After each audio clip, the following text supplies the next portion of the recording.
Shout out mga idol na napunta din sa uma. Gikan kog uma. Naguli ko agto gyud kog uma. Sa mga idol.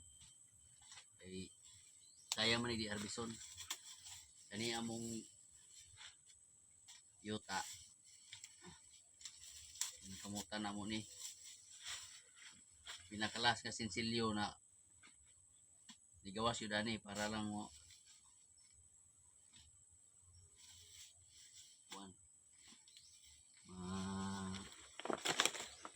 pastar. Tapos mo na ni ang produkto nako.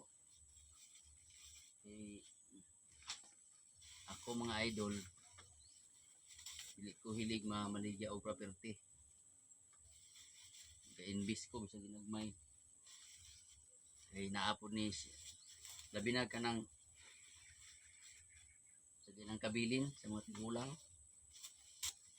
Unay ginatawag nga sentimental value. Dapat alagaran i-develop nimo kay wala ka kabalo sa kaagi sa mga tigulang. Dugo at pawis ang puhunan. Kumbaga buwis buhay dapat i-preserve yun siya. Preserve siya kay ano, bisag gamay nga luna i-preserve mo kay para sa imong bata, imong apo sa tuhod na sila ulian, dili dapat ibaligya. Ako di ko yun nga baligya og mga property kay sayang. Dili ko gusto nga kon mawala ang ipaghirapan sa mga tigulang. Muna ako sa gamay ni among umag diri. Kita nyo, sa ginagmay lang ni nga kakao ni. Pero makatabang na ni. Ako na nakainig tabang sa mga bata. Uwi dyan, makapalit na may bugas. Yung mga ngayo-ngayo. Kalalagay sa mga makasputar.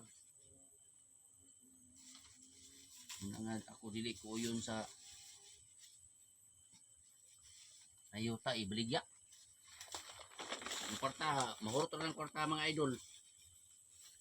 Pagurot sa kwarta, wala na imong yuta. Lupad na. Ito wala, ayo. Dili mga kuwan. Sige lang kagbalik sa zero. Dapat kung nayuta tamnan ipundar para pag-abot sa bunga harvest pare ani harvest nako o kisay hunos kisay kabalo kisay nagdahom nga nag-harvest na karon mga idol.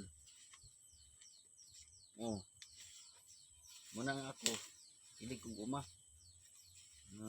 muna yung mga farmers pero basta ako mapag yun ang yuta i-preserve yun siya dili mo pag-sayangan hindi mo pag-ikuan sa uban sayang man na imong baligyan mo pila ray presyo samantalang mga tiguang sa una nagantos nya isi-isi nagbaligya dili pwede.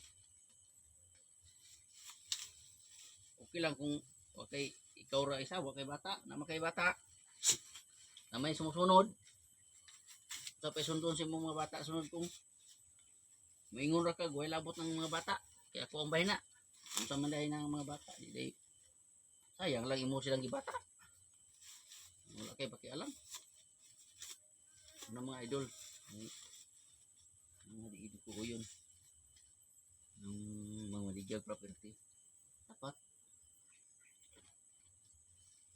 uma tingnan mo nawa ako kakao durian saging siyaga murag away ning tanong na ko dire pero naka-herbison intercrop na ko sa gamay yung area mo gani nga gamay pang area nimo di pa nimo develop unsa mo result ana walay dulo wa inta ana lang mga idol birada pa ko mga harvest pa ko daga pa ko harvest nito na pwede sa ko ngayon ani